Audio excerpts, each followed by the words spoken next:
I'm feeling good. I'm feeling good. I'm feeling good. Feeling I good. wanna touch. Freedom. Oh. It's when you only listen to Korean music and you can't say. Oh my god. You don't speak Korean. You brought K-pop into this finally. How did it take this long? It took a long time. It took 2-3 years. It was worth it. Yeah. It was worth the wait. You get your 101 in there. Oh boy. All right. Shall we You know there's one person listening who's like, "Oh my god, she knows 101." I hope. Please tweet me if you Please know do them. that. Oh my god. I'd love to talk to you about it.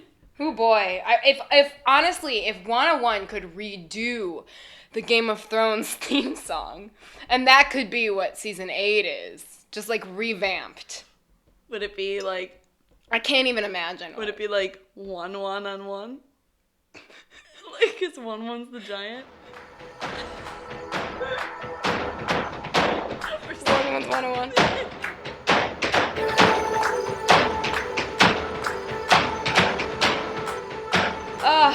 Hello and welcome to You Got. Today we are here to talk about... I'm sorry, we're going right now. I was going to say a Game of Thrones podcast, but they know. I hope. At this point... God, I hope you know if you're listening to this episode. This is the You've waited a long time. Y'all, we're about to talk about the finale of season 7 of Game of Thrones. Yeah. Okay, and an episode for the books if ever there was one. Whether or not that's a good or bad thing, we're here to discuss it. Your humble hosts. My name is Sophia. My name is Carly. Yes, and yeah, this is You Got, as I said before. It so is.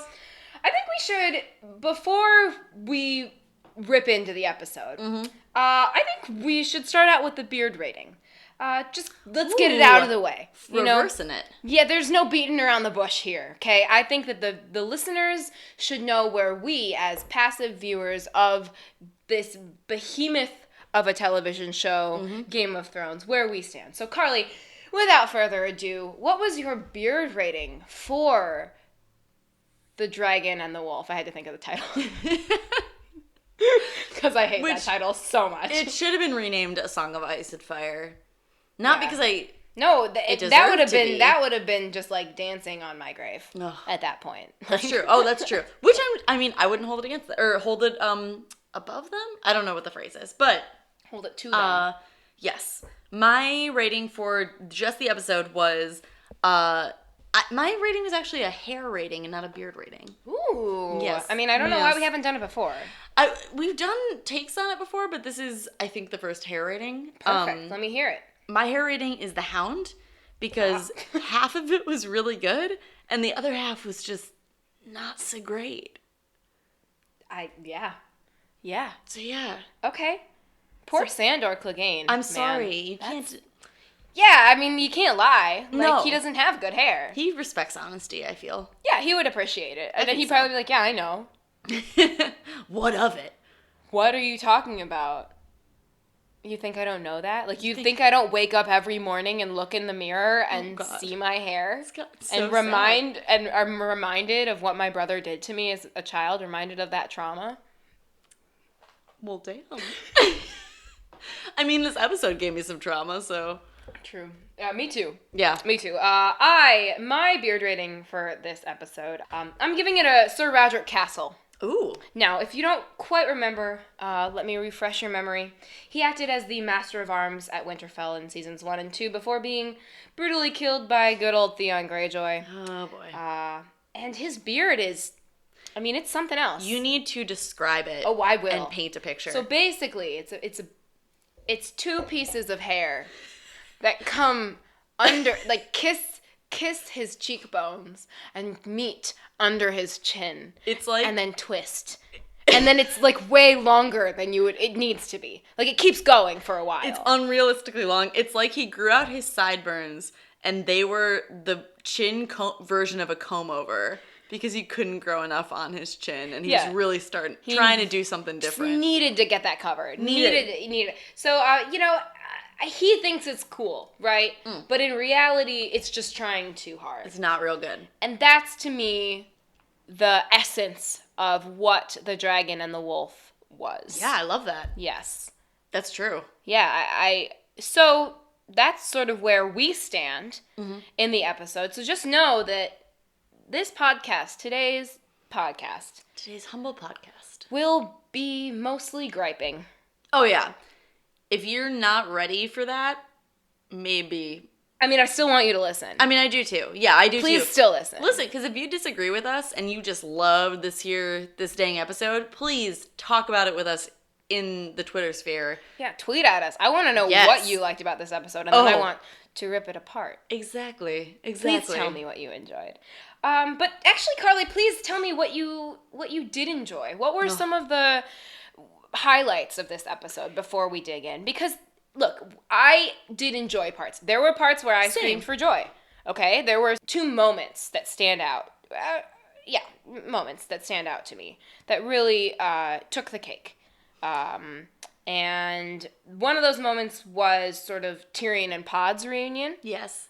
And Brienne and the Hound's reunion. Yes, that was so good. And then Jaime, just overall. Jaime was just a shining light in this episode. So, listen, like this season, we've seen a few characters, despite this season as a whole, we've seen a few characters really go through an insane amount of character growth. He's one of them. I mean, he's arguably one of the most interesting and one of the most different characters. If we compare like his journey across seasons. I'm so excited to talk about Jaime. Up and down. Completely. And I think, to be honest, without beating around the bush, Jaime is my unequivocal MVP of this season. Oh, yeah. We talked about it last season. I think we talked about who our MVP was last season. I can't remember. But for me, this season, Jaime 150% takes that title. And I think we'll have a session about Jaime a little bit later on in the episode. But he was the reason that this episode even got a good, like, an okay rating for me, I would say. And maybe that's overdoing it, but what can I say? We're in season 7 of this show. I have really high expectations. Because the show set them up like that. I mean, the show built itself as this show that set itself apart. That was, this new level of television and storytelling. That's how it set itself up. And to get this far in and then go, and kind of relax about it? No. Like, that's just lazy. Don't do that, please. We really love the show. Like... And I think that's the pitfall that this season has really come into. This season and last season it's just been lazy storytelling. Right. And rushed. And rushed storytelling. It really, the pacing, look, I said I'd given up on the pacing of this show. It doesn't make any sense. That's fine. And one of the directors actually said, yeah, we know it doesn't make any sense, but this show does so well, you're still going to watch it, right? Wait. And I'm like, yeah. Actual quote? Well, I mean, I'm paraphrasing, but like actual But yeah, message. he was like, it does so well that they just don't really care. I really enjoyed Jon and Theon's conversation. Yes. I thought that was great. Beautiful. It's also very telling because Jon's going to have to hear those words again when he finds out who he is. He is a Stark and a Targaryen, just as Theon is a Stark and a Greyjoy. Right. I really appreciated Theon sort of, fighting for himself. That was amazing. Really make any sense. Did it have place in the finale? No.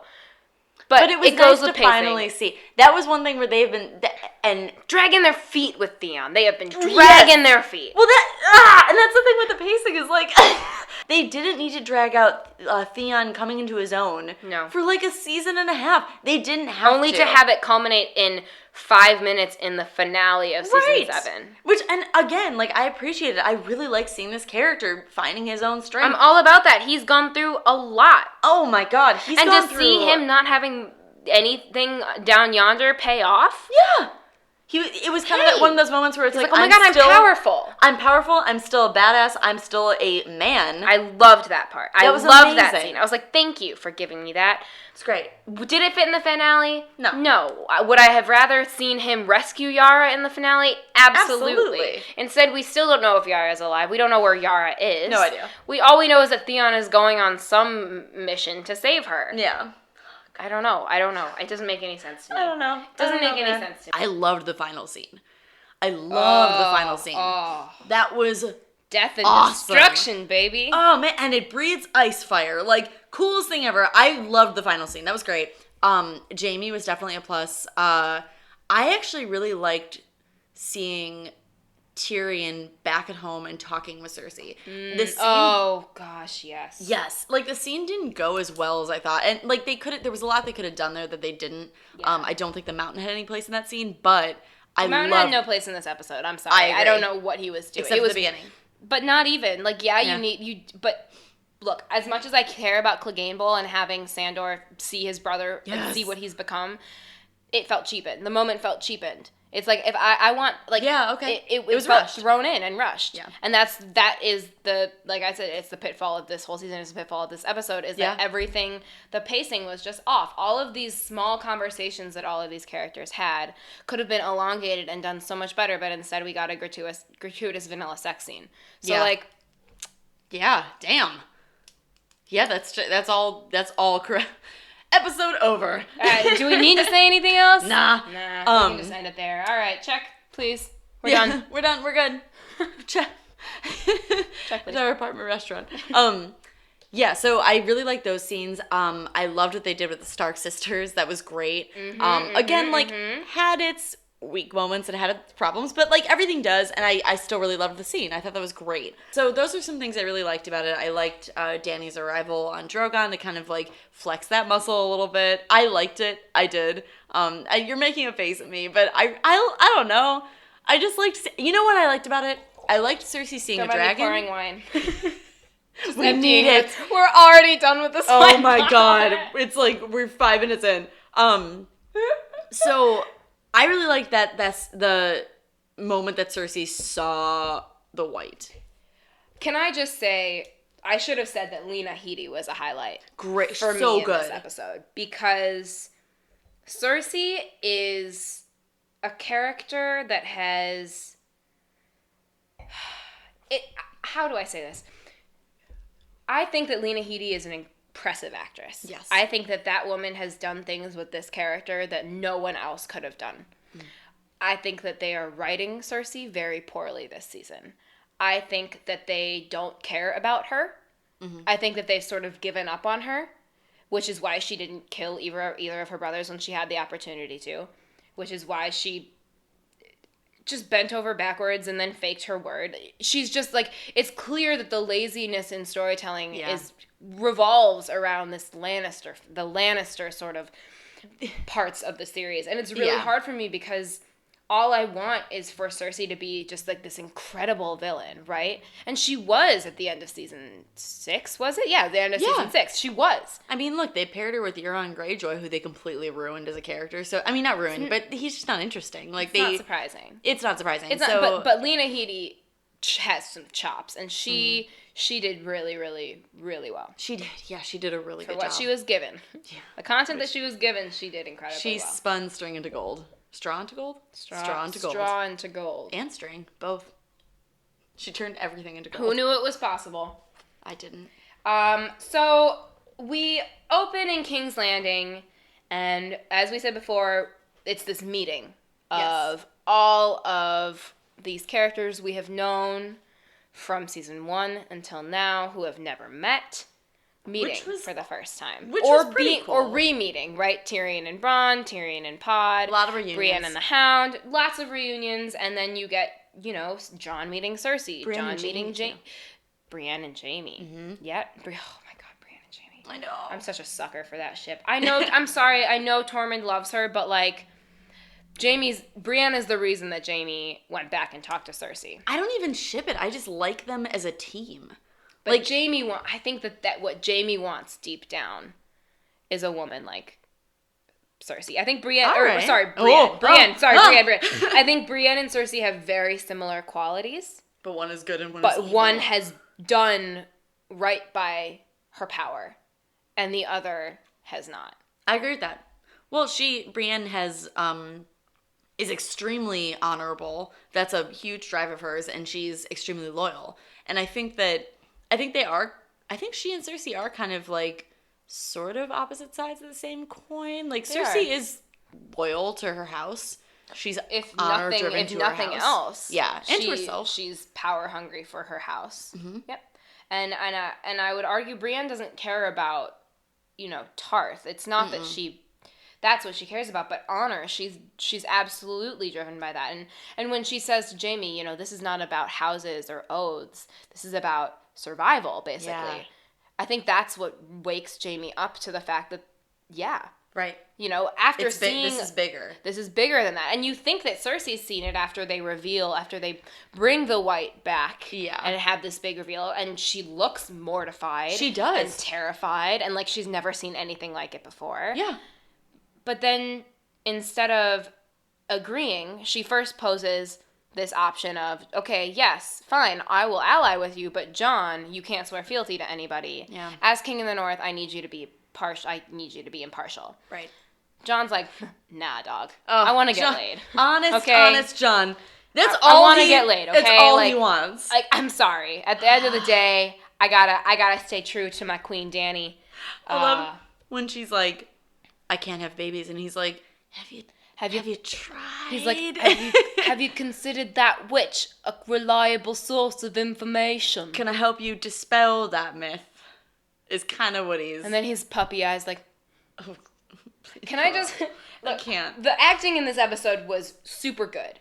But Kit Harington, man, he's so tired. Had some issues. And I'm like, man, that's because he surpassed Tyrion with screen time. Wow. Now Jon Snow is the character with the most screen time.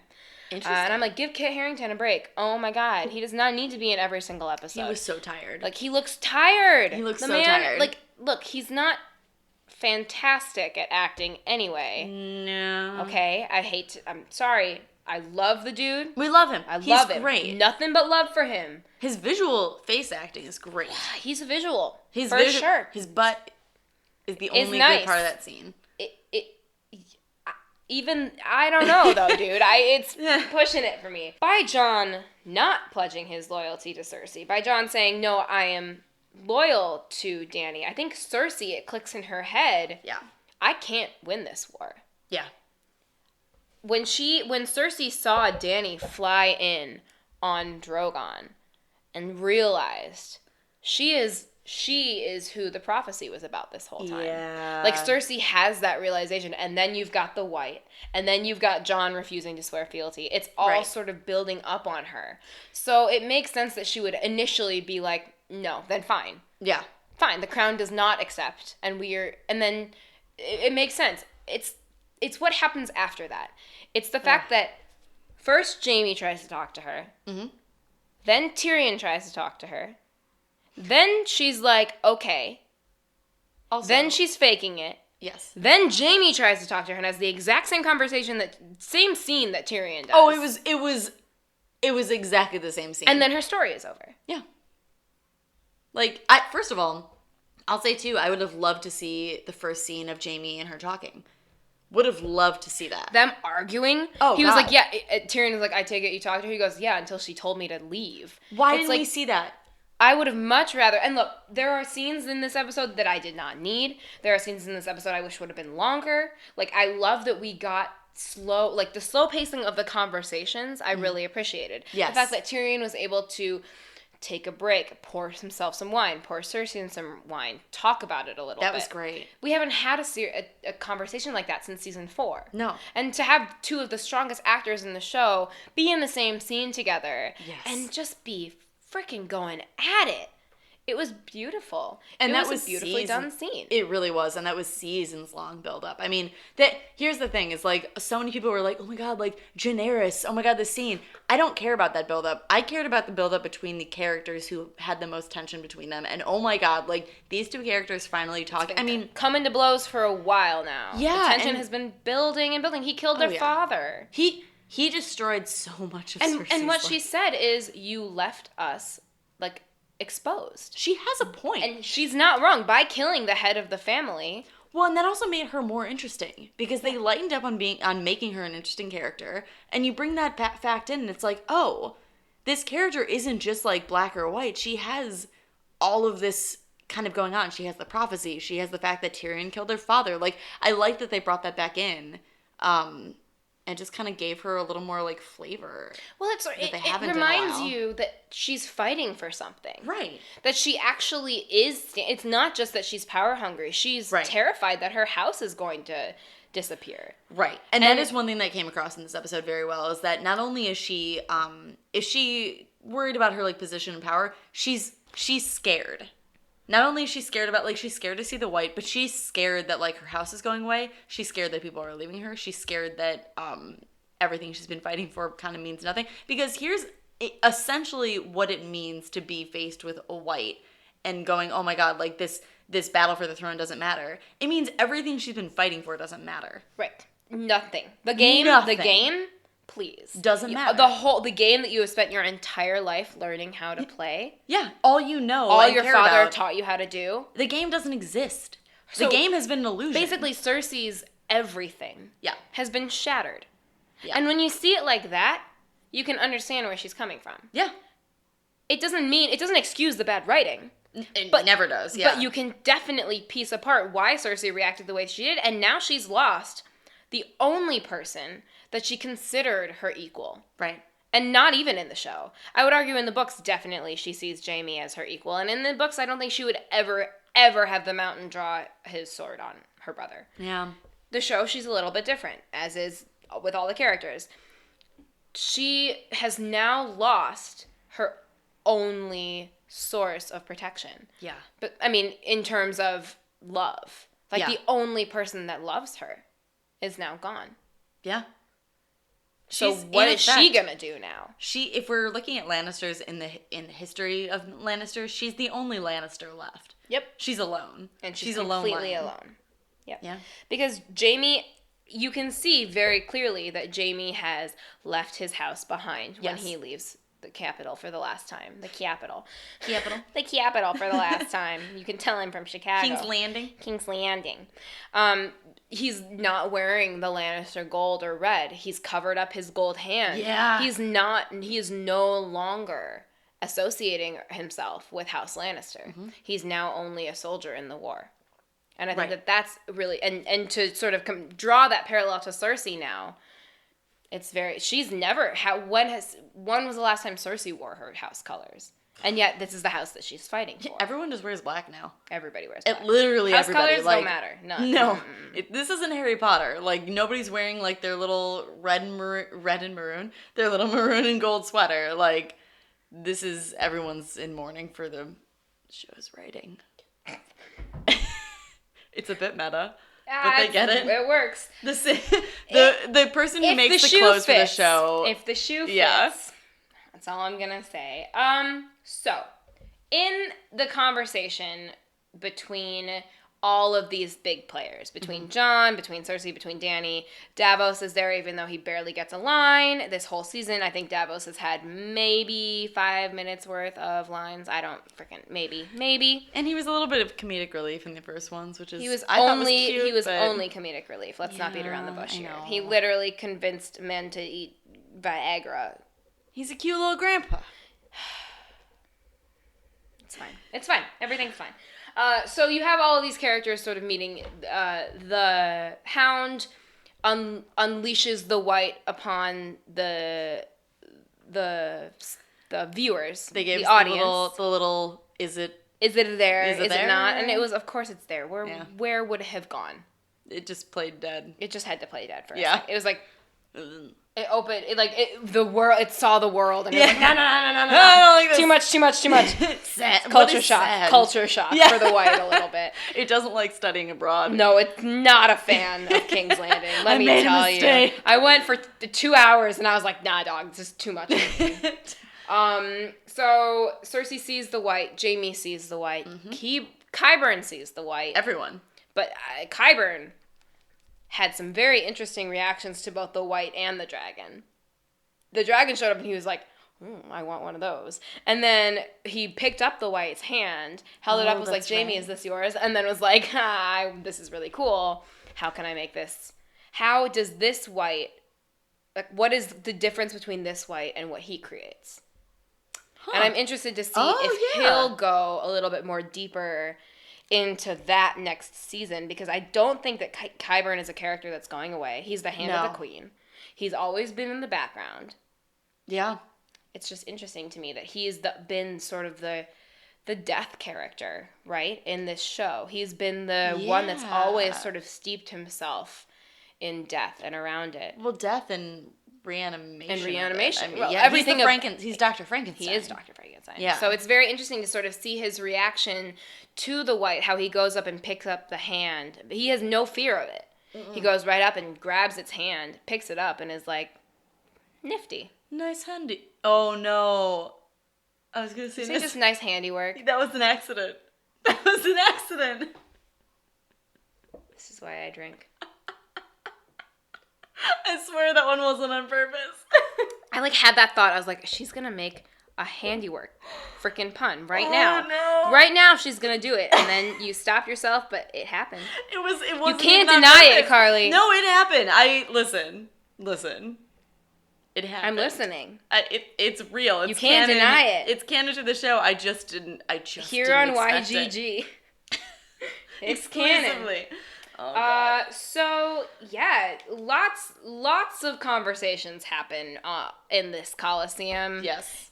In this Coliseum where the dragons used to be kept, right? That's a very important piece of note, is that they were, first it was their home, the home of Balerion. It was feared and beautiful, and as dragons sort of became more popular, they became more like slaves. It became more of a prison. And it became more of a prison. Which was a very symbolic place to have this meeting. I mean, to bring the mother of dragons into the death cage of dragons. You know that's why Cersei picked that. Oh, totally. Spot. She's not an idiot. Which is awesome. I mean, that was really cool. That was actually very, very well done. I like how Danny kind of explained it to Jon. I didn't like how little Danny talked in this scene. My apologies. And that was pretty much it. Yep, that's all she got. And no wonder Cersei hates her. Yeah. I would too. I'd be like, you fly in here on your dragon, you walk in, you're late to my meeting, and then all you have to say is, my apologies. You say, what now? Yeah. And then you get to boink the hot guy? Sorry. Not okay. Fair. Not on my watch. Not on my watch. Not in my Coliseum. But that just doesn't make sense.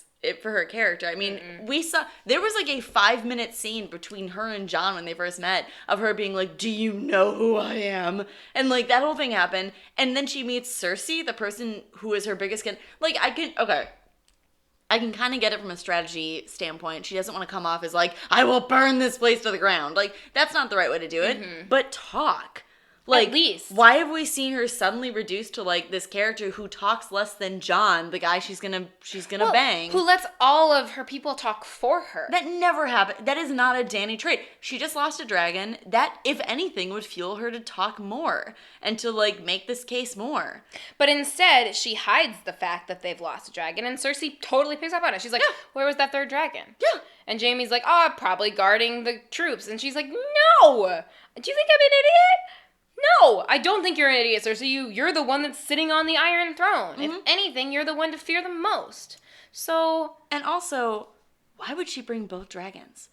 I know, she brought all three to the wall. What if they were going to shoot her down here? I mean, I know. She knows what kind of weapons they have. Why would you bring both dragons? Oh, God. Just bring Drogon. Just bring Drogon. If you're going to make it... It's because Daenerys has a huge dick. I'm sorry. Daenerys has a huge pair of balls. That's what it is. Huge dick.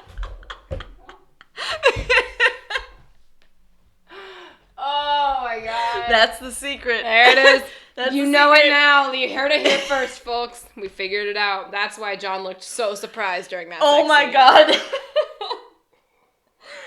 Oh, I can't. Danny has huge balls. And I think that that's what was sort of laid out in this episode. Yes. Danny has bigger balls than anybody else here. For sure. And whether or not she's the most powerful, we don't know. Clearly the Night's King is more powerful. He's got some, yeah. But she needed to establish that she is the one with the biggest balls, the one that's the most powerful. Right. In her eyes. And she did that. She established, in her eyes, she now thinks that Cersei sees her as a huge threat. But here's my big thing, is that I get that. I understand she flew in on Drogon, and it was cool. That scene I thought was awesome. You saw me during that scene being like, oh my God, it was amazing. It was so cool. But then contrast that with...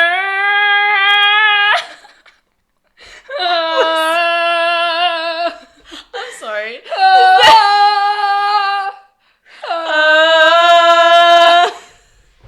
Sorry. Every kids singing. Just kids on recorders. Listen, if you have a recorder and you make that as a song... I wish I had a recorder. No, I'm saying this to the... I wish you did too, but I'm saying this to the audience. You need to send that to us. That's my one piece of homework for, like, anybody who has a recorder. Just make Danny's theme song on a recorder and really just send poorly. it. If you have any skills in recorder... I don't want to hear it. I don't want to hear your best. I want to hear your absolute worst. Give it to a stranger and be like, just try to play this. I don't care. Make it sound like that. Make it sound like, oh God, okay. I mean, Danny's music is awesome, but it's oh amazing. My God, it's so dramatic. Like, it's every time. So dramatic every time. I'm just like, and? Yeah. And? Yeah, that's true. Okay, yeah, that's very true. I mean, like, the same with the Rains of Castamere, but I think that I'm used to the Rains of Castamere, so it's just like every time I hear it like feels calming, and like I'm like, oh my God. Well, they like sprinkle the it. Rains. The rains. Yes, the rains. Oh, the rains. I think you mean snow, darling. The rains are coming. Yeah. Yes. So, okay.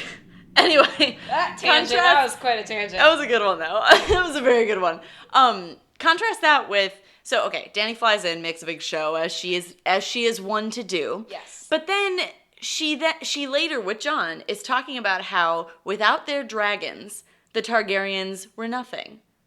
They were seen as nothing. They thought themselves as nothing. Mm-hmm. If you want to break the wheel, you don't fly in on a dragon, go, my apologies, and then say nothing else. You fly in on a dragon. I'm here to break the wheel. Yes. You use your dragon as a side note and go, okay, I have this. He's great. He's my baby dragon boy.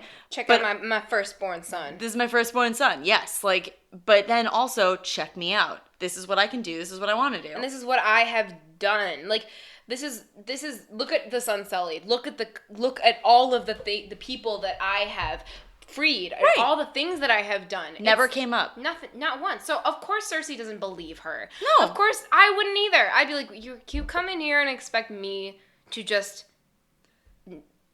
say yes? Yeah. You come over, you are a foreigner. She's doing exactly what her biggest pitfall has been this entire show, which is using her dragons as a brute strength thing and a visual, like, oh, look at me, look, I'm all powerful. Yep. Meanwhile, we have a scene where she literally disproves that herself by saying, my people, this is all they thought they had, was their dragons. And as soon as the dragons went, so did we withered. And it's like, well, if you want to break the wheel and you don't want to repeat history, why is this your start? It's because she still sees things in black and white. Yep. It's just it's very frustrating to me that this show seems to keep falling into that trap of let's do something crazy. Like, let's have Danny ride in on this dragon. Let's have Cersei blow up the Sept of Baelor. And then just follow it up with nothing. Yeah. Like, Cersei has done nothing since she blew up the Sept of Baelor. What has she done? What has she done to King's Landing? Also, she wants to rule it? Okay, then rule. Yeah, and rule. And then she has the audacity to say, when Jon says, 1 million people in King's Landing, this is what they'll turn out to be, she goes, it's probably a step up for them. Yeah. And that's how you know Cersei's not a good ruler. No. And how you know Danny probably is a better one is because she actually cares about her people. She cares about But she people, never said that. So we don't know, none of the people that were there, right, except for the ones on Danny's side, know who Danny is as a ruler. Exactly. And I will also say, we never saw the aftermath of what Cersei did with the wildfire. No, because they don't care to tell us. No, they don't. Because it's, oh God. What is King's Landing? They still have 1 million people there after the Sept of Baelor was blown up? Yeah. Okay. And how is the Sept of Baelor doing? How's anyone doing? We got to see Flea Bottom and it looks fine. That looked okay. And King's Landing kind of looks like what Dorne looked like, which is there are like 12 people who live there in one section of the town. But they say 1 million people live there. Yes, they say. There it is. It's been a while since I dropped a Hamilton reference. The price of my wildfire is not a price that you're willing to pay. Insane!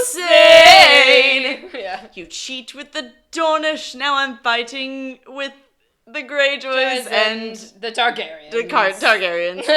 Well, the Starks and the Targaryens. Now I'm fighting the Now I'm fighting the Starks and Targaryens. I'm so blue. That's it. That's all I got. I can't think of... You're better than... Look, I love Jonathan Groff, so I can't complain about... I mean, he's great. Hamilton. You singing his song from Hamilton. Can't complain about that. Yeah, I just think that it's just not deep anymore. It's not. Exactly. And it feels like the repercussions that these characters... It feels like the characters aren't thinking about the repercussions of their actions. Like, Cersei blowing up the Sept of Baelor was an act of vengeance and was an act of hatred and fury. You know that. It was clear. But what I thought was going to happen was she was going to have to lock herself up in the Red Keep and no one could come in because everybody wants her dead. Instead, she's just sitting pretty in King's Landing like nothing ever happened. Right. Same thing with Dany. Like, she killed a whole Lannister fleet. She killed the Tarleys. Like, and nothing... Like, it just doesn't matter. Right. What their actions don't matter. I'm going to quote Adam Scott's character in Parks and Recreations. Please he do. said... Parks and Recreations. Oh, no. Parks and Rec.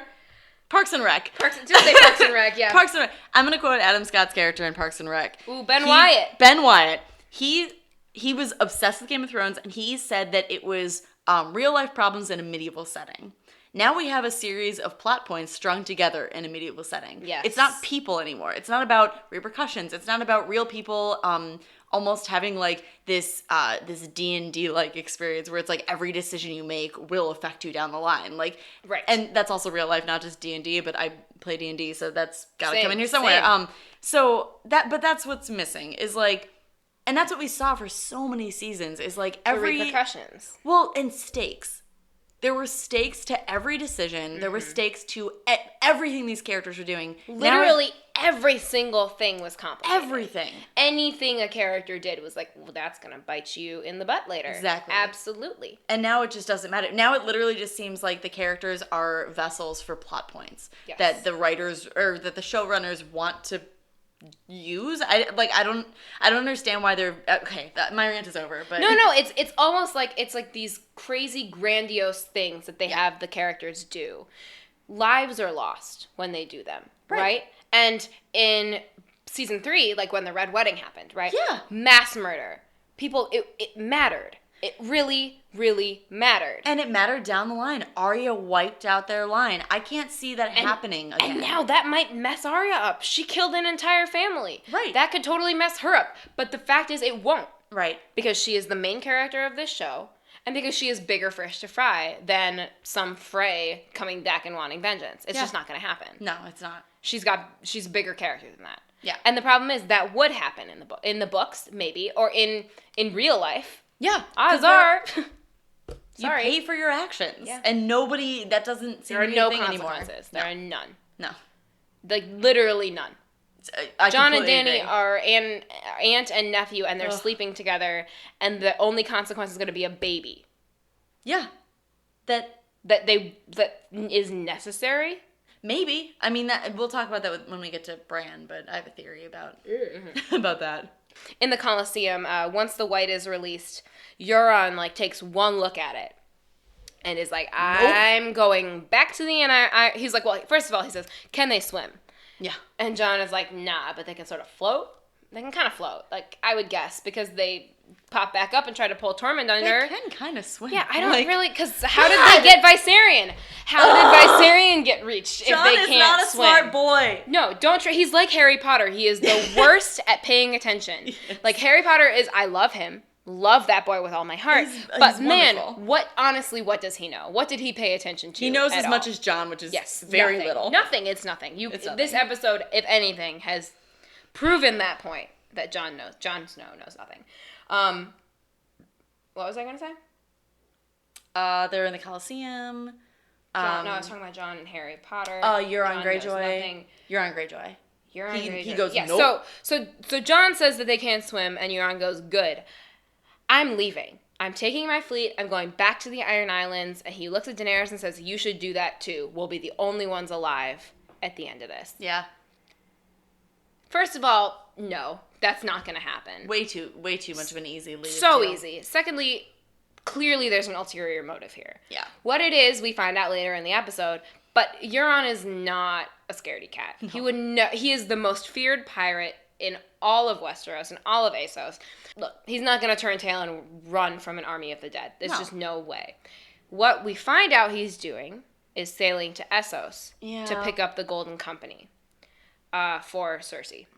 And elephants and stuff. Yes. So the Golden Company, I sort of explained a few episodes ago. They're a group of sellswords. There's 10,000 of them, 20,000 of them. There's a lot, and they will be a crazy powerhouse for Cersei in the war to come. However, everybody still thinks Cersei's on their side. So by Cersei sending Euron, first of all, do you think they're not going to notice that the entire Greyjoy fleet isn't docked in the Iron Islands? Right. I mean, honestly, at this point, I wouldn't put it past the characters to just be like, huh? Well, I don't know. I thought they were just getting serviced. If Jon's the one in charge of knowing this, odds are. Oh, God. If Jon is in charge of this for the rest of it, odds are Euron Greyjoy is going to run this place. They're going to lose.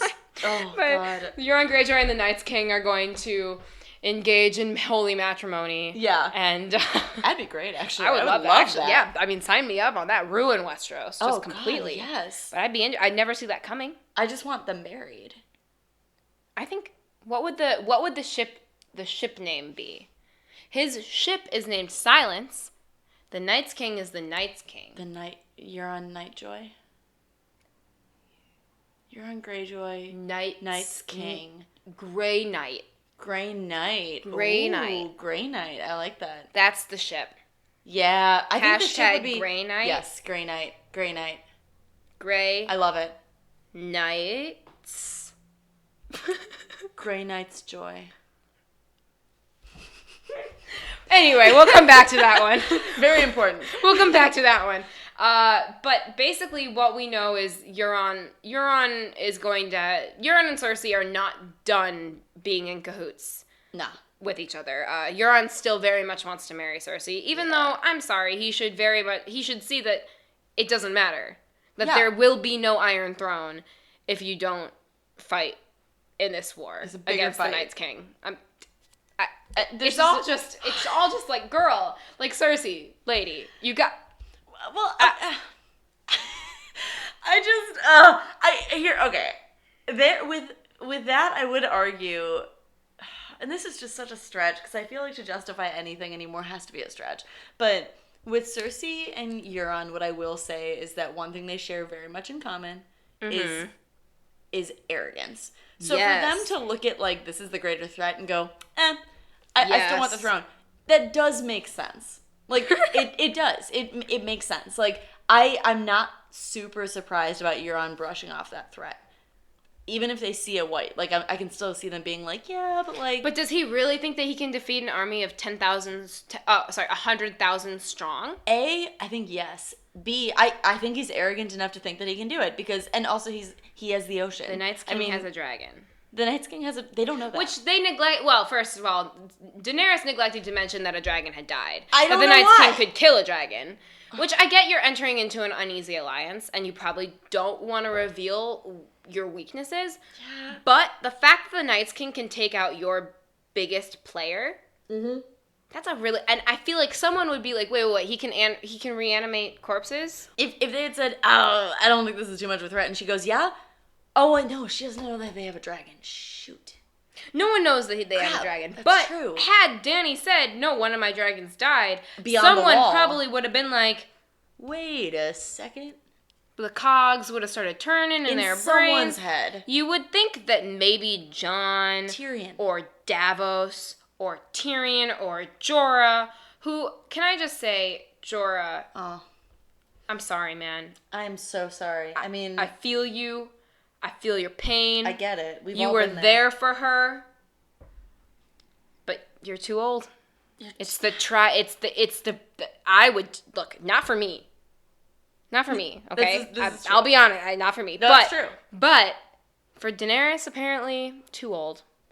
Yeah, so, I think sorry about that, pal. But still, someone having said, like, yo, this dude can reanimate dead things. We saw a reanimated polar bear. God. So, like, no one has said a thing. No, everybody just thinks that he's dead. He's at the bottom of that frozen lake. Yeah, no one thought twice. No one thinks that whites can swim. Even though, as viewers, we saw all the groundwork they very clearly can swim. And Tormund witnessed it. Tormund almost got pulled under the water by swimming whites. You guys. Yeah, I know. I can't. She's face palming so hard right now, you guys. I just can't. So let's okay. What? Let's talk about something positive. Look, I want to bring you back. Let's bring you back. Reel it back. You gotta do it. Reel it back in. Reel it back in like the Night's King did to Viserion. I'm so sorry. Do you want to discuss what went down in Winterfell? I would love to. That was a great thing. That was a shining beacon in a night, Grey Night? Is that the ship name we came up with? A Grey Night. Grey Night. Grey Night. Grey Night, yeah. Yes. Yeah. Mm-hmm. Shining beacon in a gray night. So what happened? Justice. A lot of parts of this episode that felt really strong and felt really good are all parts that harken back to the books or earlier seasons, times when the show was very strong and very story-driven. And this is kind of one of those scenes. They didn't really mention Ned, but it was one of those things where... No, Ned... Yeah. Ned has been talked about so much this season. Yes. And I would almost argue... I saw a post on Reddit that was... the post was Ned Stark has won the Game of Thrones. Oh. And I don't want to really go into it, but go check it out. It's a really, really good post. And it basically just talks about how, even though he's dead, his legacy lives on through his children. Yeah. And how much his children try and emulate Ned in everything that he does. And the same could be said for Tywin Lannister, but the two have very different parenting styles. Right. And when you look at who's on top now, you can very much see sort of the difference. Like, Cersei is drowning in her desire to be Tywin, whereas the Stark children are instead using their father's words and action as guidance on how to live a better life. Right. Because what Ned did was be a father to his kids. Think back to literally one of the first 3 scenes of the show. Yeah. Is, it was Ned teaching Robb, and I think Bran was there too. There was someone who he had to execute. Mm-hmm. And he said, listen, like, as a leader... You do it yourself. Well, it's when the deserter of the Night's Watch shows up at Winterfell. Exactly. And the man who passes the sentence must swing the sword. Exactly. I mean, like, and that's carried on to his kids. And that is one thing they have kept very, very, very alive in the show is his legacy, which is great. And I think we really saw that in this scene. I mean, they kind of built up like this will they, won't they kill each other thing with Sansa and Arya. Never. And I'm really, really happy that they didn't go the dark route with it. Me too. Or the shallow route, and the easy route, which would have been, they don't trust each other anymore. Arya kills Sansa. Right. Clearly, that would be the generic way of doing it. Yes. And instead, we saw what we've been waiting for. 7 seasons. Forever. For 7 seasons. The guy who not even arguably started this run of the game just got what he deserved. He got his just desserts. With the very knife that he used to start it all. Exactly. Yeah. So basically what happens is throughout this whole episode, Sansa, the scenes that we've seen Sansa in lately with Littlefinger, she's always sort of been talking about Arya in a negative way. Yes. I don't know who my sister is. I don't feel safe around her. I don't think she's who she says she is. For the Lion Game. Last week we talked about whether or not the sisters were working together. It is revealed. Really, I mean, they pushed it up to the last point, right? Yeah. You think this whole time Sansa is working with Littlefinger to basically prove that Arya is a bad guy. So she calls an assembly of all the Northern Lords and says, "Bring me my sister." And Littlefinger is there standing at the sidelines. She sells it. And she lays it all out. She's like, "You are accused of treason, of murder. How do you respond to this?" Lord Baelish. Oh, and the crowd goes freaking wild. It was one of those moments where you knew everybody, even the people that were expecting it. Everybody was like, whoa, like they did it. Yeah. And Sansa did it. And Sansa freaking did it. And I think that that's the most important point of all of this. When you really, even though Arya's the one that killed Littlefinger, yes, Sansa's the one that passed that sentence. And I will also say that, again, not to toot my own horn either, but a few episodes ago of our podcast, I did say that Sansa should be the one to kill Littlefinger. And she does. She's the one, even though Arya is the one that kills him, Sansa murders him. Oh, yeah. He loved Sansa. Like, in his sick, disgusting way, you know he loved her. Oh, yeah. And so by her being the one that says, I don't trust you. That was justice for her. It was justice for her family. It was justice for Catelyn Stark. Baby. Catelyn Stark Ghost is like, I can be free. Like, I can breathe again. My children have avenged me. Lady Stoneheart no more. Nah, my children are Lady Stoneheart. It's sort of, which is what we also said a little bit initially in the earlier parts of this season. We definitely said that Arya has these she is a vehicle for vengeance, and what you're seeing is Sansa as well. But Sansa has the game. Yeah. And Sansa had one of the best teachers. Two of the best teachers. Exactly. Cersei and Littlefinger. Exactly. And she says, I may be a slow learner, but I learn. And you're damn right. Damn right she learned. She learned. So well. So I loved this scene. Mm-hmm. But I also have my issues with it. Okay. Not in what happened. I think what happened was excellent. Absolutely. But in the way that they chose to sort of tell the story, I wish that they had done things differently. And I think that can be said for this whole season. We've been arguing that the pacing and the way that they've told these stories, how they get from point A to point C. Yeah. No. That point B, question mark. I have no idea what it is. I don't think they do either. They don't care. No, they don't. They don't give two craps. So yes, the shock that the Stark sisters were working together against Littlefinger's was great, but I think it was lessened by the fact that by the time the episode aired, so many people had guessed that they were working together. Mm-hmm. So while it was super, oh my gosh, so cool and satisfying to see Sansa call Littlefinger's name in place of Arya, I guess I still need more from them. Shocking, right? That even the best part of the episode had its flaws. On brand. Yes, very on brand. I wish we'd gotten to see Sansa and Arya work together. Yeah. For the entire time that we've known both of these girls, we've understood them as opposite who come to blows at almost everything. Sansa talks a big game when she reveals all of Baelish's wrongdoings, but how did they come to that conclusion? How did they find the letter that Lysa Arryn sent him? Yeah. How did they talk to Bran about it? Did Bran go, yo, by the way, this dude, he's smarmy. Did Sansa say, hey, what's going on? They only have one conversation where Sansa's like, why did he give you that knife? He has ulterior motives. Right. Nothing else. From that conversation, we're supposed to take that they're working together this whole time?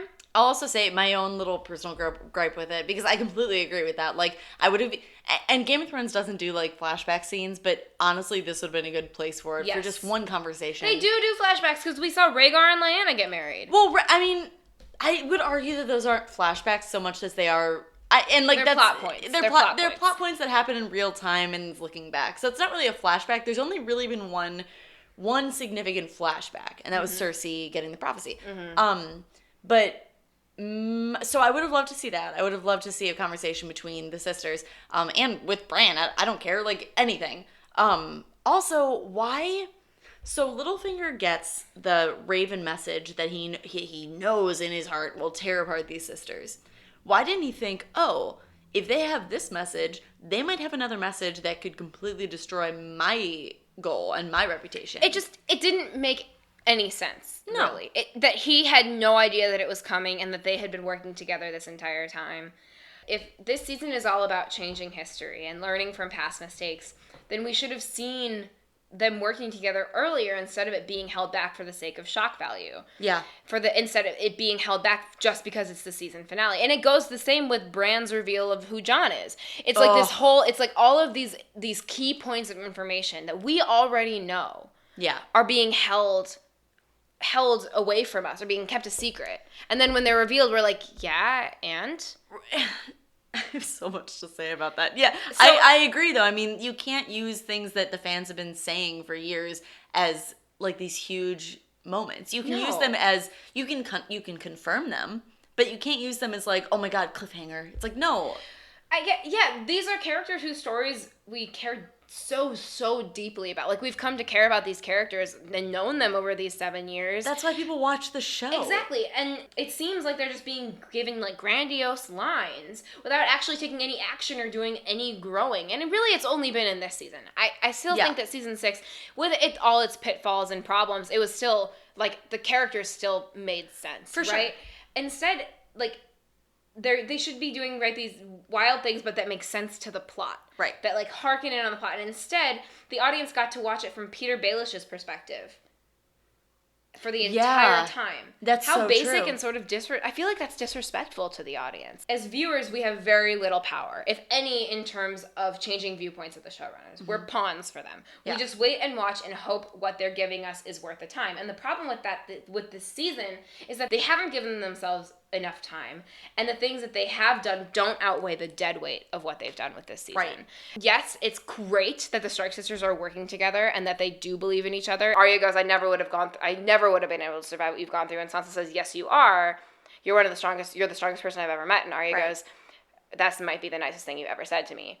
And I was like, that's the type of stuff that I want to see. I don't want to just get 30 seconds of that and instead have Peter Baelish groveling at Sansa's feet for, like, ever. I wanted to know, like, I wanted that scene 3 episodes ago. Yeah. And to know that they're in good graces with each other. I don't care that I don't want the Starks to not get along. I'm sorry. What I care about is Sansa and Arya having gone through everything they've gone through, coming together and realizing that the world is huge and it's not just about them. Right. It's about something bigger. Exactly.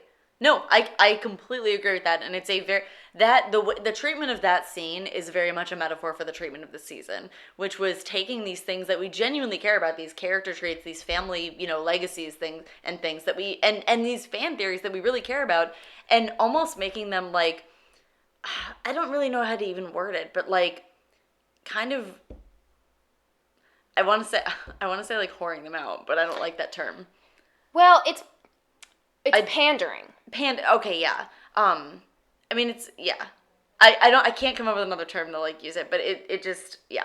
I guess if we're looking at this season objectively, how much actually happened, right? Like, and how much of it was just them sort of biding their time? And yeah, that's very true. Like, I can buy that the Night's King was waiting for a dragon, but why start marching in the first place? If you're waiting for a dragon to show up, you don't know how long it's going to take. Why would you start marching toward Westeros toward Winterfell, toward the Wall, if you don't know that you're going to get a dragon? And I've said time and time again that I've really given up on the fact that pacing doesn't make sense. But now we're here with only 6 episodes left, and I find myself really upset with what they've chosen to do with the time that they have remaining. Right, exactly, yeah. And I've always said that, like, the selling point of Game of Thrones is its intricacies, and I still stand by that. And those have really, like, the game, right? The game used to be the coolest part. Oh, like, yeah. Like, the fact that Sansa has learned how to play the game and but in her own way. Like, she's like, no, I know you. She looks at Littlefinger and is like, I know what you're doing. Exactly. She doesn't fall for his, like, his fake tears. No, totally, and that's a different way of playing the game than anybody in King's Landing does.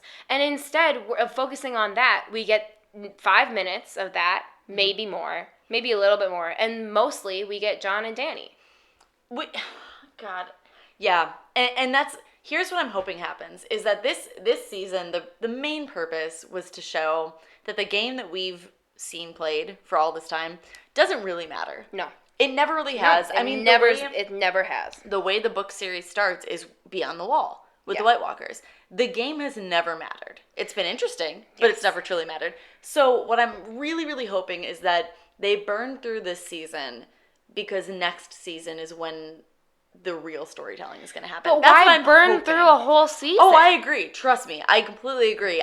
This is what I'm hoping. I'm hoping that next season we see a return of, like, that solid storytelling, because this season, you're right, they should have focused more on the storytelling. They should have focused more on storytelling. What was the point of any of the plots that have happened so far? Why did Danny take Casterly Rock only to have her Unsullied march all the way back to King's Landing, leaving it in the hands of Euron Greyjoy's fleet, who is somehow again in King's Landing? Why did, like... Why? And Grey Worm, like, is fine now. And What how happened did there? Grey Worm make it? Why did Dany kill that entire Lannister fleet and no one's talking about it? Yeah. Like, and Cersei, the same thing, like, with the Sept of Baelor. Like, why have all of these crazy things happen and no one's talking about it? It's like it doesn't affect the world that they live in. Right. And I think that what's so different about the books is the world that they live in is their world. Consequences matter. Exactly. Everything that they do... Actions have consequences. Yeah. Every action has a consequence. And for these characters, it's almost like they're gods. Right. Everything they do doesn't matter. And that's not what I want out of a TV show. I want these characters to be in a world that is so crazy and grandiose and feel like a pawn. And maybe have a superpower or have something and not know what to do with it. And Cersei being shown what the big evil. And not knowing what to do and sort of panicking a little bit. That's way more interesting than Cersei waffling on whether or not she's going to support them. Right. It just seems like they're pulling punches.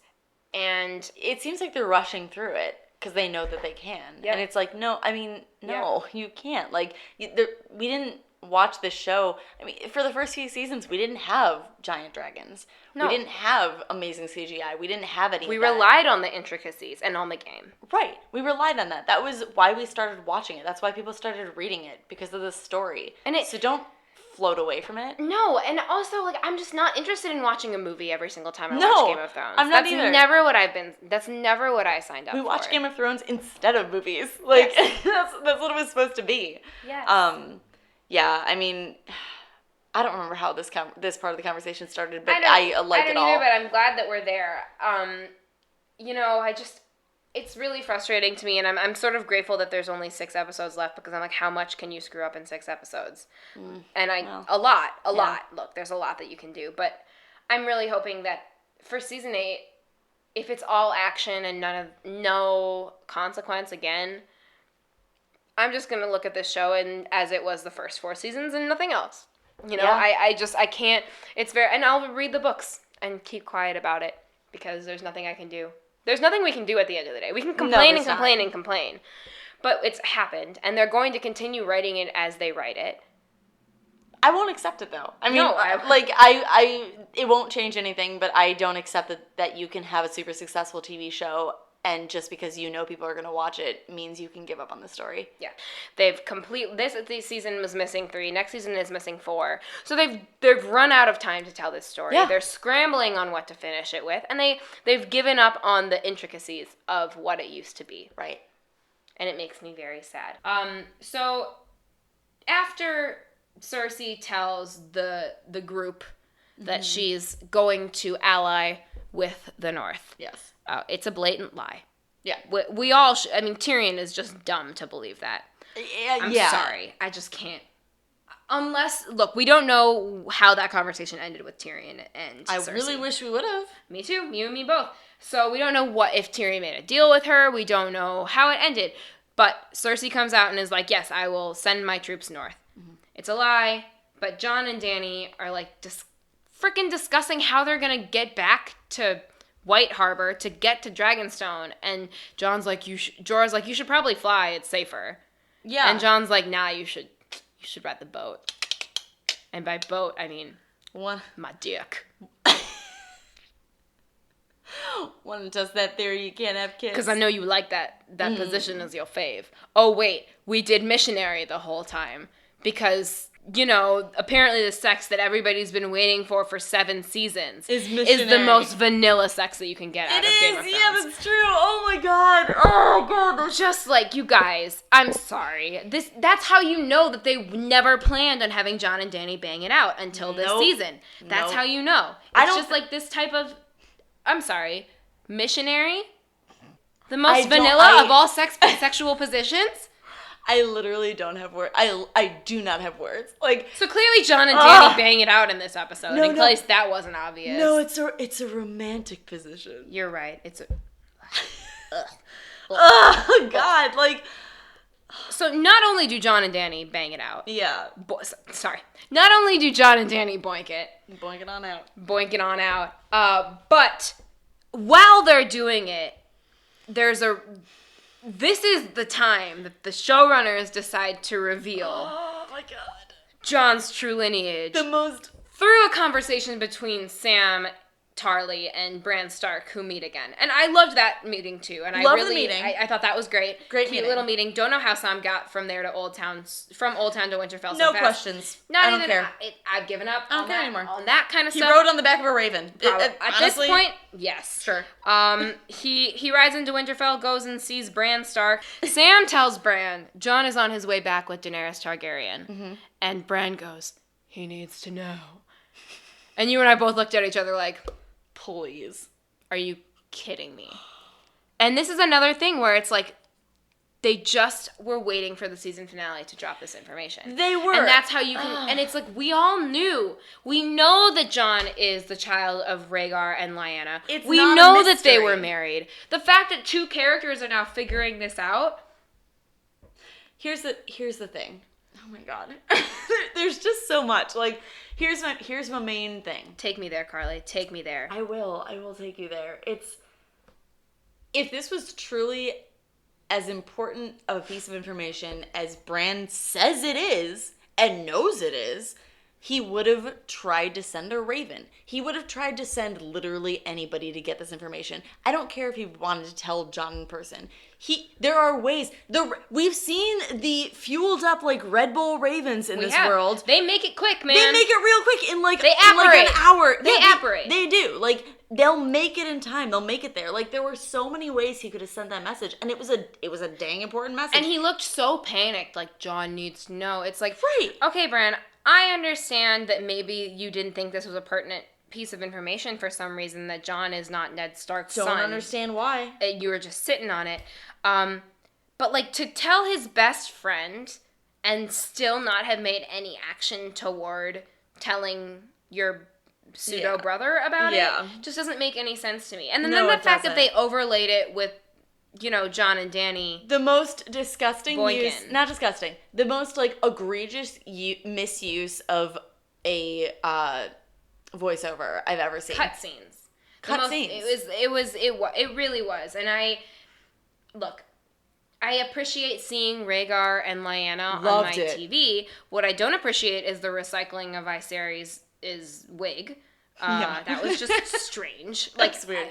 First of all, Rhaegar Targaryen is supposed to be the hottest of the hot. Dang good looking. He is supposed to be the, like, be-all, end-all, model, sexy, like, blah, blah. Beautiful man. And I looked at the actor. He's a good-looking dude, okay? We thought he was the actor who played Viserys. Briefly. And good casting, because they look similar. They do. He's a very attractive dude. I think the angles that they shot him from just made him... And also, they gave him Viserys' wig. He's supposed to have, like, long, sexy, braided hair. Like, I'm sorry. It dropped the ball on Rhaegar Targaryen. They could have Legolas that. Like, they could have Legolas that's what I was expecting. That's what I was expecting, was Legolas-type beauty. God. And instead, we got Viserys, basically. So, okay. I do have a theory. And, again, it's a stretch, but how can you not at this point? I do have a theory as to why Bran did withhold this information. Okay. And I mean, I hope this isn't the case, but whatever. I don't care anymore.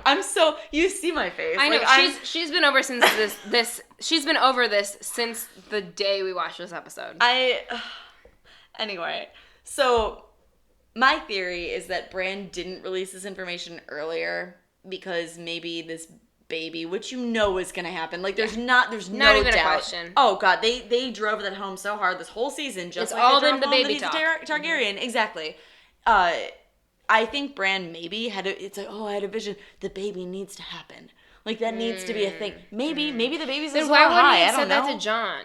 Or, sorry, to Sam. Why wouldn't he have said that to Sam? Who knows? Because nothing makes sense. I read a theory that he maybe didn't see it as important information, that he just saw Jon as being Jon Sand and not Jon Snow. That he needed Sam's information to sort of put it together that they were married. Sorry, I don't see that. I don't buy that either. He's a walking Wikipedia article. Like, he's walking Wikipedia. So the fact that Bran can couldn't just, like, he was thinking about Jon one day and, like, slipped into, you know, the wedding. That makes sense to me. Yeah. But here's the other thing, too, is, like, he saw Jon's birth. Mm-hmm. He saw how that went down. He saw in that scene that Ned was not the father. Yeah, he even heard Jon's real name, Aegon Targaryen, heard Jon's real name. Don't even get me started on. Oh, God, we will talk about it. But, or, like, get me started on it, please. Oh, it's gonna, oh my God. It's just so much. So, okay, if you're a sleuth of, like, any kind, of literally, like, someone watching CSI and trying to figure out who the real killer is, like, which I can always do, because it's always the third person that shows up. Always the third person they interview. I do want to talk about that more, because that's very interesting. I watched a lot of CSI growing up. I did too, and I still never get the formula, so that's very impressive. That even just that level of sleuthing, if you're Bran and you see Jon's birth and that, oh my God, Ned isn't the father. Oh my God, Jon's name is Aegon. We got to figure out who his dad is. You would think that his visions would take him to, I mean, he saw Aegon is a freaking Targaryen name. But he also, Aegon runs in the Targaryen family. Exactly. That, and it's kind of like, okay, let's figure out this real lineage. He freaking sees Sansa's most horrible moment, and he can't figure out who Jon's father is. Really? No, it is bad. It is bad writing. That is bad writing. That's bad. And there's no excuse for it. No, there's not. Like, really isn't at this point. And so to have that reveal be so, like, bitter, it felt bitter. Because, first of all, you have Jon and Danny doing it. Boring and bad. And then you have Bran and Sam having this conversation, and it's like Sam taking credit for Gilly's discovery. Yep. And Bran basically saying, oh, I just didn't think this was pertinent information. It's like, what are you talking about? This has been what this show has been culminating to. The fact that Jon is a Targaryen is the biggest deal in the show. He is the rightful heir to the Iron Throne. George R.R. Martin, Gurm, sold the show to the showrunners because the main question he asked was, who's Jon's real father? And what is Jon's lineage? Yes. And they said it right, and they got it. They got it right, and he said, okay, do the show. That was the main question, and they're gonna do it like this? They short shrifted us. Hardcore. Yeah, they did. They cheapened it. Hardcore. First of all, I have to get past the fact that they revealed it like that. Yeah. Secondly, I have to get past that they gave him the name Aegon. Thirdly, I have to get past the fact that Jon and Danny is canon, according to George R.R. Martin. I don't believe him. But I thought about it a little bit more, and having read the books, and just knowing who these characters are in terms of the books versus the show, it makes a little bit more sense that they would get together in the books. I believe wholeheartedly in the books they would bang it out, because after years, in the books there's years pass, right? And they're younger. They're teenagers in the books. Oh yeah. So first of all, teenage hormones make sense. They're horny teens. They're gonna bang it out. They're beautiful people. And secondly, the Game of Thrones, the show, does not have the time that Gurm has to write the series. Right. He's still biding his time on this. He's too busy trying on. We have 6 episodes left. Okay, and we had to believe that these characters, they want us to believe that these characters are banging it out. And you know they didn't plan on Jon and Danny doing it. No. Until this season. Otherwise, it would be completely different and maybe make sense. They would have scattered details throughout the entire show that would have set up oh man, I hope these characters meet. I hope these characters get to bang it out. I ship these 2 characters before they've even met. You can't introduce 2 characters to each other and then introduce to the audience this. If they had banged fake next romance, season, that would be one thing. That'd be almost okay. But they jumped the gun completely. They did, because they were like, oh, people probably ship it now. And a lot of people do, which I don't fully get. I'm not going to lie. Argue with me. I don't get a lot care, of the ships in this show. I'll be real with you. Yeah. A lot of them don't make sense to me. No, they don't. Everybody's fascination with who Brienne should be with. I'm like, what about what Brienne wants? What about just Brienne is awesome by herself and doesn't need no man? She doesn't need no man. Woman. Leave her alone. Yeah. I get it, Tormund. I totally get it. She's amazing. But also, we agree with you, Tormund. We're just not no one's asking what Brienne wants at the end of all this, and I doubt anyone will. And I doubt the showrunners will, and she will end up with either Jaime or Tormund at the end of this. Oh, I'm sure. And it's like what I brought up a couple episodes ago with the Hunger Games. All people cared about near the end was who she ended up with. Who cares? And then and that's why the ending of that book was so disappointing. Yeah, exactly. Yeah. I didn't care at the end. I was like, oh, this suddenly became about the romance. She just caused a rebellion. Right. And the girl is the face of the rebellion and changed the way that their entire world operated, and you're telling me that all that matters is who she's with, who she picked. And that is the fault of Hollywood. Yeah, it is. And it is why and it is what Danny has fallen victim to. And it's really, really sad to me that this incredible character who has literally has kept faith in herself, in her name, has been reduced to a sexual object. And she has. I mean, like, in that scene in the Coliseum and even after, like, I haven't seen that character so reduced. Like, because she just didn't speak up for herself. There could have been she had really no interesting... line. She had barely any lines. Like, the one conversation with John, she's like, I can't have kids. Well, and it's like... And but that doesn't define you, Danny. First of all, that doesn't define you. Secondly, like, you've never thought about that before. This is a wholly new thing that they're pushing on this season with the children. The next generation. A wholly new thing that they're pushing on us, that apparently these characters are too old. And in the books, you don't have to worry about it because they're teenagers. So it's like, I mean, Danny's going to be on the throne for a while. You don't really have to worry about it. So it feels like the show has been so severely Hollywoodized and how much Danny has fallen victim to the idea of, like, patriarchal television, and as ridiculous as that sounds coming out of my mouth. Like, I can't believe those words just came out of my mouth, okay? Like, that I'm talking about this today with Game of Thrones. I mean, and it makes sense look at our country, okay? Right. It's not surprising. No, it's not. All season, one thing they've been setting up is the scene between Danny and Cersei. Yes. That's a scene that's been set up. That's two most powerful women in Game of Thrones. Yeah, the two most powerful people in Game of Thrones. Like, women, yes, but, like, also the two most powerful people. The two people that hold the most power. In this show. And they barely exchanged words. I would have loved to have seen a full actual conversation between these two leaders, and we got nothing. You know what we got instead? A sex scene? No, Jon murdering another white. Yeah, that's true. They spent a lot of time on that. Twice. Yep. Got burned and then it got stabbed. And not once did he mention that Valyrian steel kills them. Not once. Not once. And you know who? I think he said dragon glass. He never said Valyrian steel. And fire and dragon glass. Two people that were standing there in that space have Valyrian swords. Brienne and Jaime. Oh my god. And he never mentioned it. Oh my god, you're right. Once again, Jon Snow knows nothing. It's like comes back to, and that's where I'm frustrated with the writing. Like, that's the information that would be necessary. It's like, hey, you know what actually kills them? Here are these three things. Yep. You know what doesn't matter? Me bending the knee to Daenerys. No. But instead, that's what they made a big deal of. It's like, she's my ruler, and I really want to bed her. And everybody's like, you could have lied. And he's like, no, I'm Jon Snow. It was almost comedic. I mean, like, Theon later literally was like, everybody. You could have. Everybody. It was like Tyrion, Theon, Danny. They were all like, probably. I'm pretty sure Davos, who believes in truth. Yeah. I mean, even Danny, who's like, she's all like, power and like conquering no matter what. She was like, I appreciate it, but like, dang, dude, just like tell a lie just this one time. Just feel the room, read the room, read the Coliseum. Bit, yeah. Read the Coliseum. So Jon and Danny bang it out. Yeah. And a lot of people, I saw the internet going crazy over. People liked it. Well, no, yes, that too. First of all, where did you come from? All these people that ship Jon Aris. I never like. I've never heard that. 7 years ago when the show started, not once did I see these two characters and think, I want them to bang. Never. And I know they've always been a Song of Ice and Fire. I've always known that Danny is fire, Jon is ice. Right. Not once was I like, and they're going to bang it out because of that.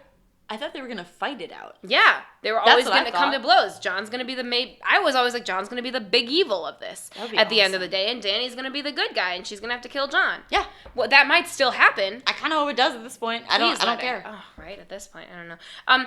But what I saw a lot of people getting up in arms over was Tyrion's role in sort of this, when they're having sex and while Sam and Bran are having this conversation, Tyrion is outside of Danny's room.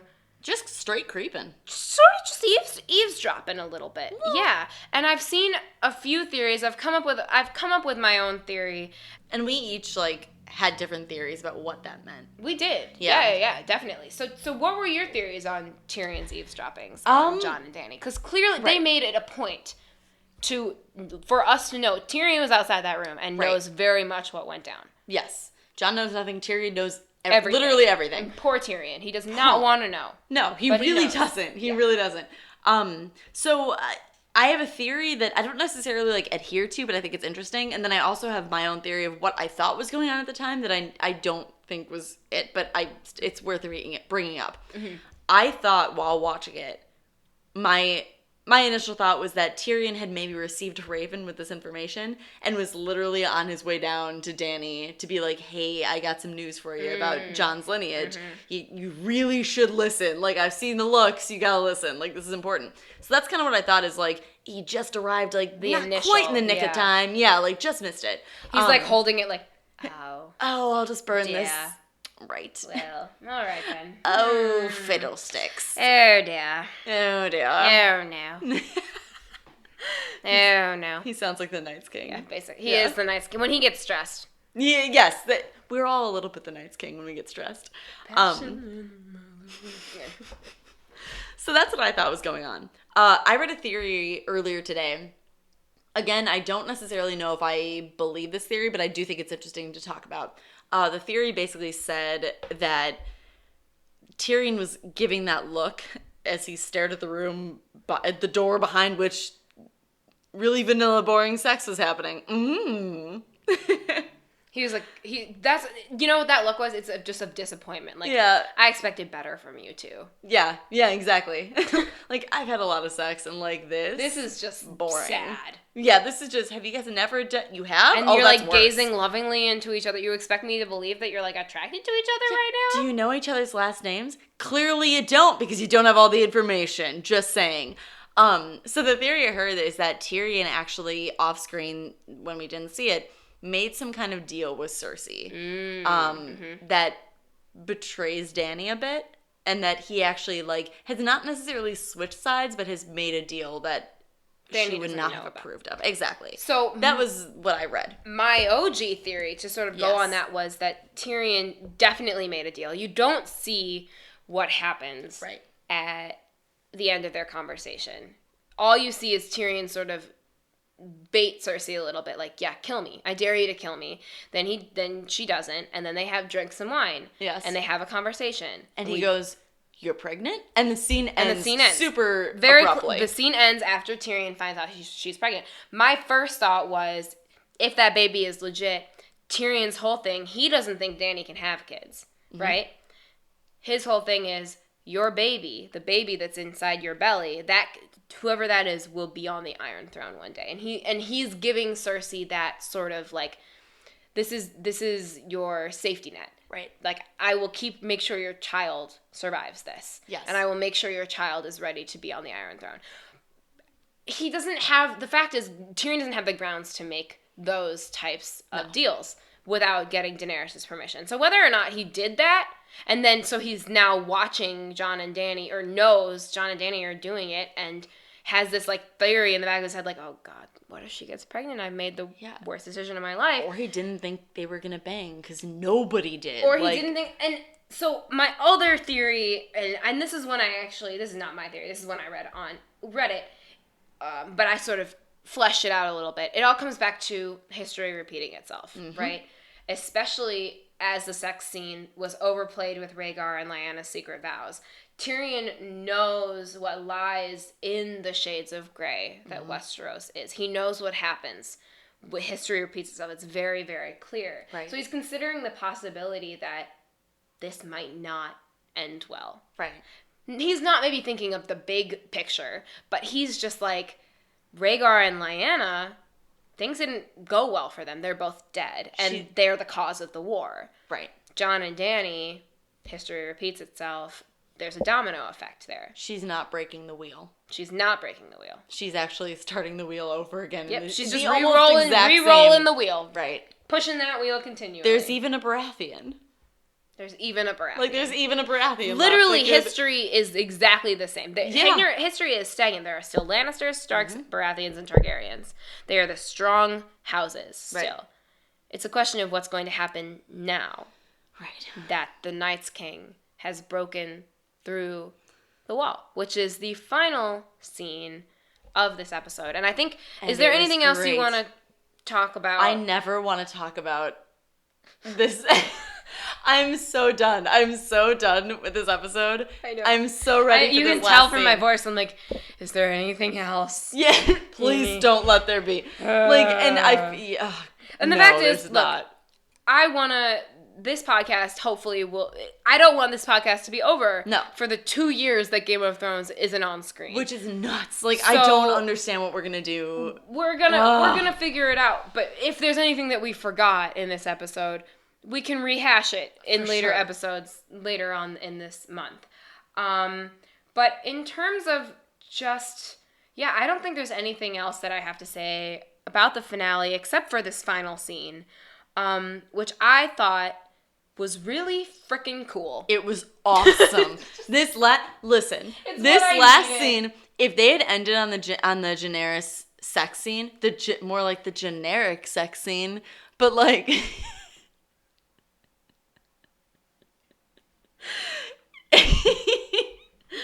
I'm too tired for this. I need to take a picture of you right and do it one more time because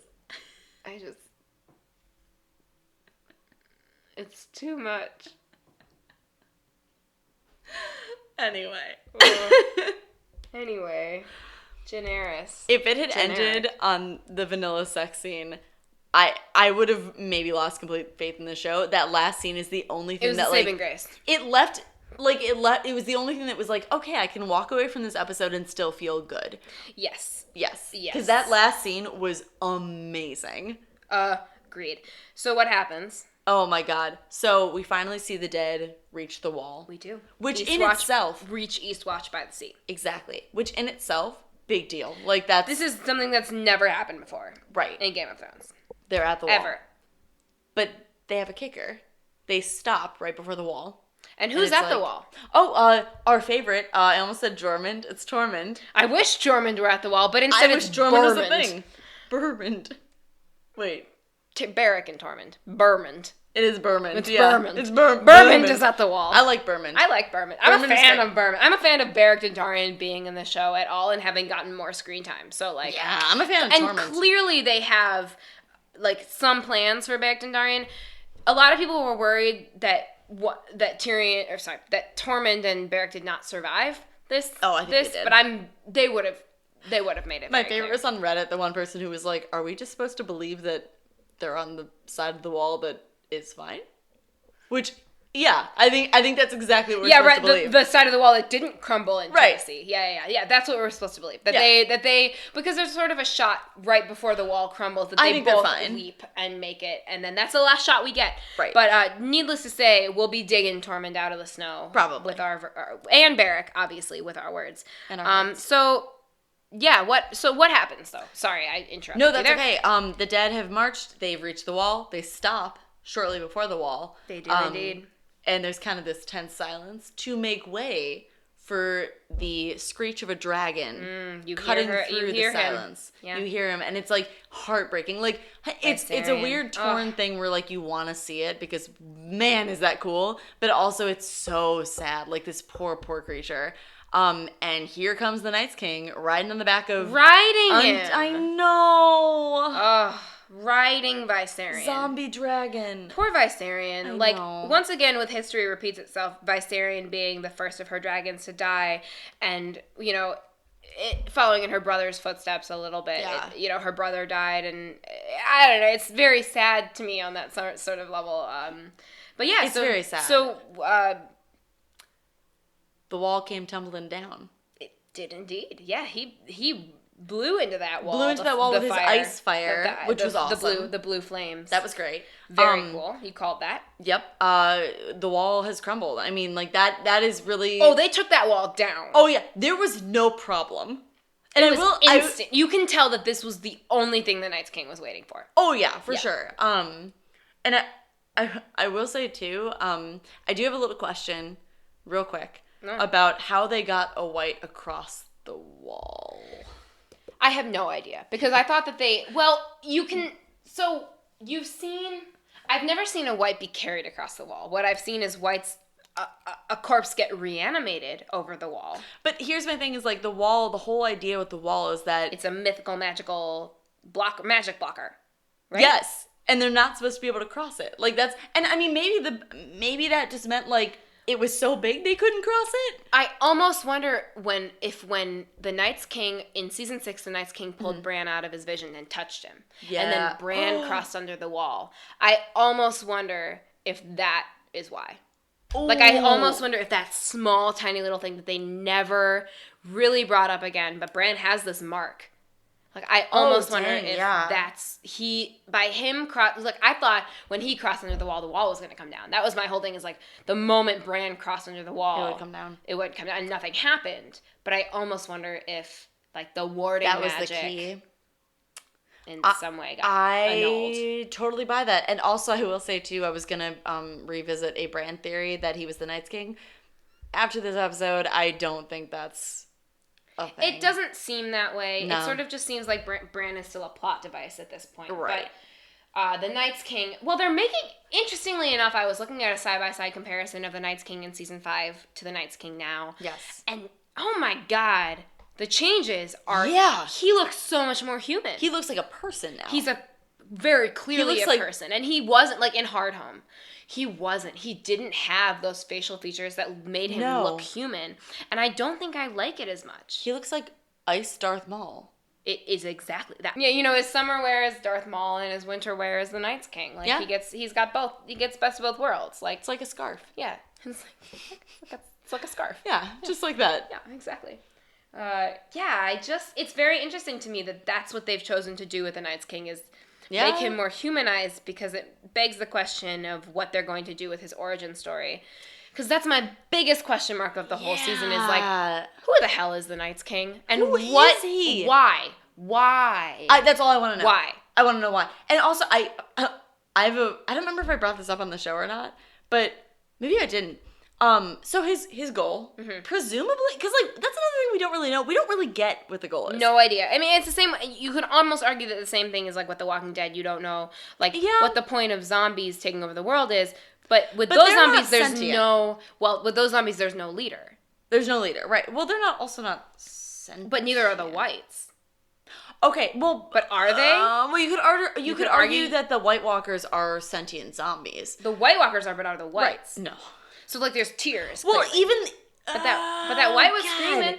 That white that the Hound brought over was screaming. That one was screaming, and then the one that saw the rock thrown onto the ice, problem solved. Yeah, it did figure it out. But all of them at the same time did it. So I almost wonder if when the Night's King saw it. But then you would think that the Night's King isn't dumb, and he would have sent one out initially. Yeah.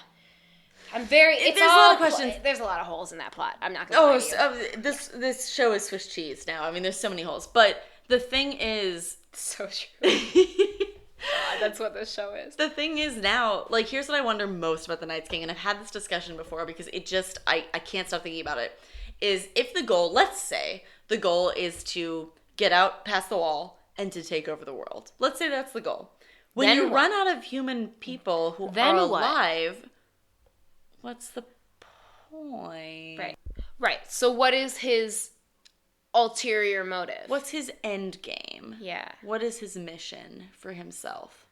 Has not been answered. What's his personal journey? Well, and that's the thing is, like, in the books, the Night's King, not really. He's a thing, but he's not really, like... It's not his origin story is that he is a Lord Commander of the Night's Watch, and that he was, he fell in love with a woman beyond the wall. They've clearly said that this Night's King was created by the Children of the Forest as basically a weapon to fight the first men.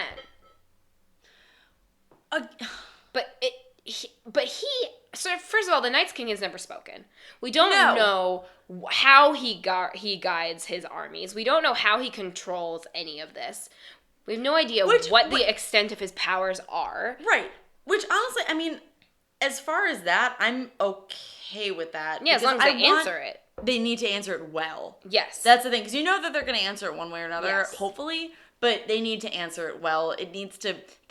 That's the biggest mystery of the show, right? I mean, the biggest mystery of the show, that's how it started, that's how it's going to end, is what's going on beyond the wall. Like, nobody knows.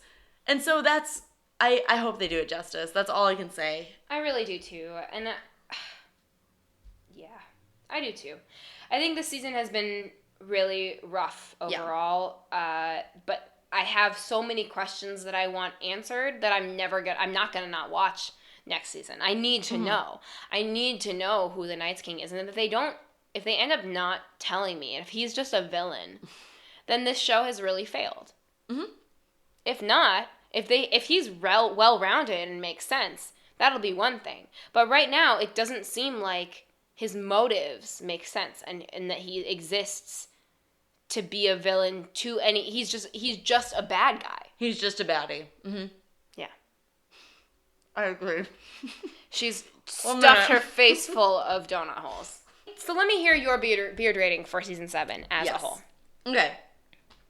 As a whole, my beard rating for the season is a Tyrion beard.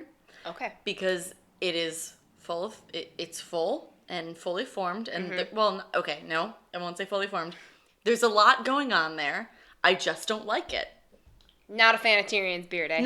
I'm really not. I've been watching, I used to like it, but I've been watching the earlier, seasons a little bit and seeing, clips from the earlier seasons and stuff. I don't like the beard that much. And that's for, the season. I really like his beard. I mean, I don't dislike it, but I really liked beardless Tyrion. Because I really like how expressive he is, and I feel Peter Dinklage. Oh, God. Yeah. I still think that scene between him and Lena Headey was just so good. He's a brilliant actor, and I think he's so handsome. I think he's me too. He's so good looking. Oh my God. Yes, they have good looking men in that show. I know. And women. I'm just everyone. Every time I tune into that show, it's a lot for me. Tyrion beard, yes, because a lot going on. Not a big fan of the beard. Yeah. I love Tyrion. You love Tyrion's your favorite character. Tyrion's your boy. Okay, I dig that. Mm-hmm. I can definitely see that as this season there were some patchy holes. Yes. Patchies, and that's fair. So what was yours? Yeah. Mine was a Jaime, actually. I don't think I've ever given a Jaime rating, correct me if I'm wrong on that, but for me, he was just the shining light of this season. And one of the only reasons I, honest to God, have not stopped watching. Yeah. It would be so easy for me to just sort of stop watching this show and go back to the books and be very content. But it's been 7 years of my life, and I'm willing to see it out. But it almost feels like I'm a slave to this show at this point. And the fact is, this season, much like Jaime waffled between being good and bad. Right. And while he went on the good route, this season, unfortunately, did not. Even though it's okay. Even though it makes me miserable, I still can't quite stop talking about it. And that's why for all these almost 2 years of this off season, I want to focus more on the books and the history that George R.R. Martin has so painstakingly laid out for us, as opposed to, talking about the show. So I think that's what we'll probably get into a little bit in the off season. This season has had its ups and downs, but I think that there's a very, very clear sort of MVP of the season. And there were two for me. And I think we've come to one. But the second one was always Sansa for me, actually. I think that Sansa has really, really come into her own as a character. However, I think that she's going to be even more in this next season. And she wasn't given a lot of screen time. So the character for me that gets MVP, and I think you agree with me on this, and I think we're on the same page here, is very clearly Jaime Lannister. I agree. Yeah, I do. Just so much. Well, I mean, God, if we're talking about character growth too, wow. I had the conversation today that he was bad. He's a bad guy because of how he's been defending his family and how he's really stuck to no, I'm a Lannister. I love Cersei. He was the villain in the first episode. First few seasons he was the villain. Absolutely. He was awful. Till season 3, at least. He walked away. Season 4, Breaker of Chains. Can't forget it. Oh, nice. No, that's good nice. though. Not nice. Well, no, but nice you remembered though. But yeah. He walked away from all of that. He did. To finally do what he kind of felt was right. I think that's a huge. Well, he listened to himself and Brienne for the first time. And Brienne. This is the culmination of his time with Brienne, because you could kind of tell this season he obviously loves Cersei, and that hasn't changed. No. But he never still seemed... loves Cersei. He still loves Cersei. He's never seemed in this entire season that he really felt the same way. He's always felt... It's always seemed like he's been very much like teetering on, okay, do I stay or do I go? Yes, always. Yes. But yeah, character growth-wise, my God, like... I think good for him. To me, the selling point is sort of just... I think that the actor, Nicolas Coster-Waldau, has really just taken Jaime to a whole new sort of level of character, in that he sees Jaime in this, like, there was an interview with him on, like, you know, why he walks out on Cersei in this episode, and how he sort of takes it, and when he says, I don't believe you. Mm-hmm. And it's like, what is that referring to? Is that referring to him not believing that you can kill him? Or is that referring to, I don't believe you as in, I don't believe what you stand for anymore. I don't believe in you. I don't believe in you. Yeah. And I think that's where, to me, that's the MVP moment. Yeah. Is just having Jaime say outright to his sister's face, to the one person that he loves. To his lover's face. To his lover's face. I don't believe you. I look at you and I don't see the person that I love anymore. Mm-hmm. Is basically what that meant. Ouch. And then he leaves. Yeah.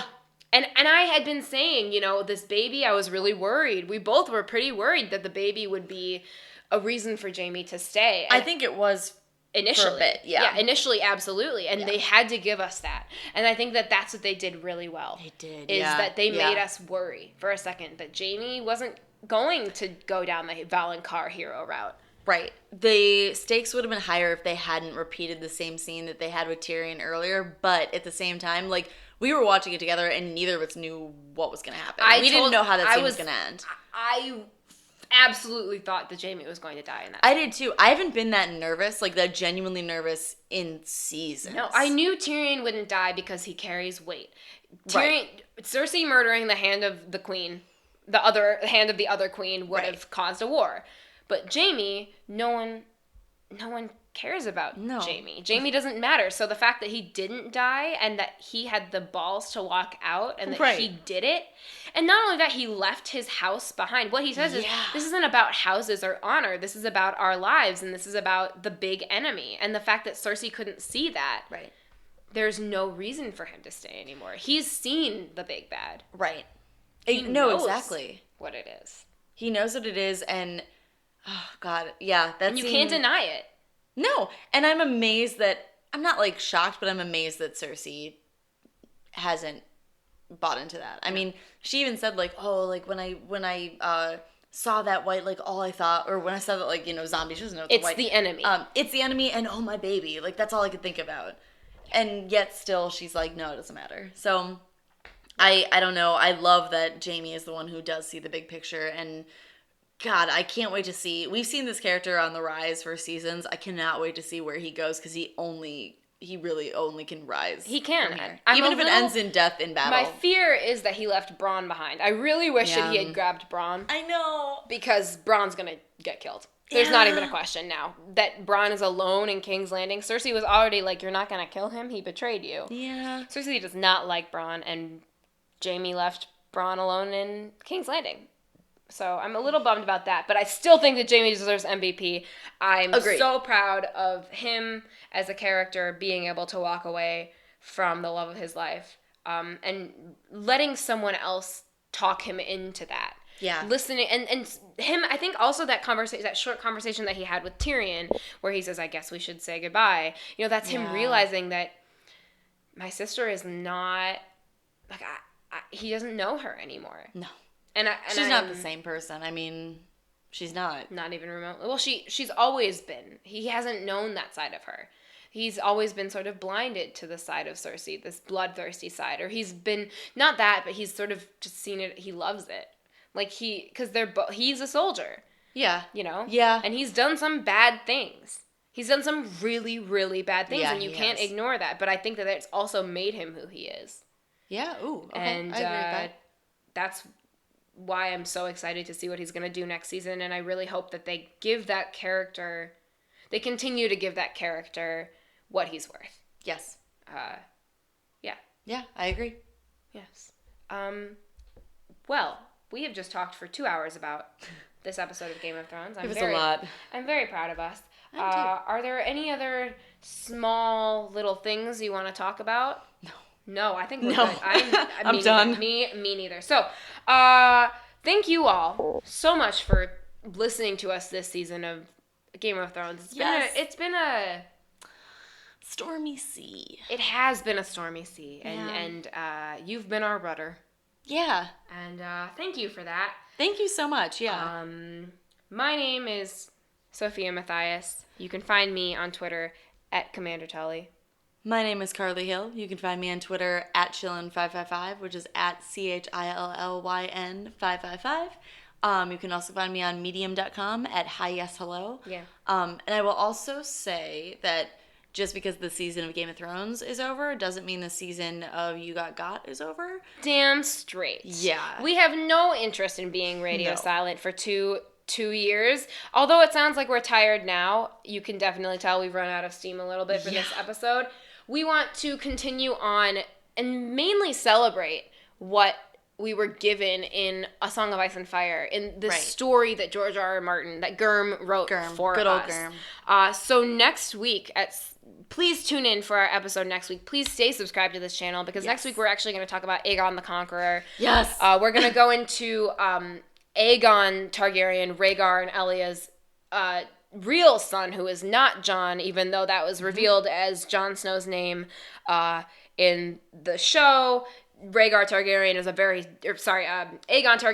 different character in the books, and we will get into that next week. Yes. And we will probably be way more positive about everything after this episode, and focusing on the original story material, because that story is so rich and it's still very much alive, and I think it should be celebrated, especially when we're kind of floundering in seasons now. It feels a little bit like that. So please be sure to subscribe to our Twitter for all of those updates. It's at YGGPod on Twitter. And thank you so much for being along with us in this season. Thank you. It's the first full season we've ever done of this show, so it's actually like a really big deal that we got through it all, and we're really excited to do the history section as well. If there's anything that we missed that you want us to talk about, please tweet at us, because we've got a whole 2 years to fill of content. But until next week, until that point, the night is dark, but full of Davos. Well, hopefully next season will be full of Davos. Oh my God, please, more Davos. Give me my grandfather. My grandfather, I need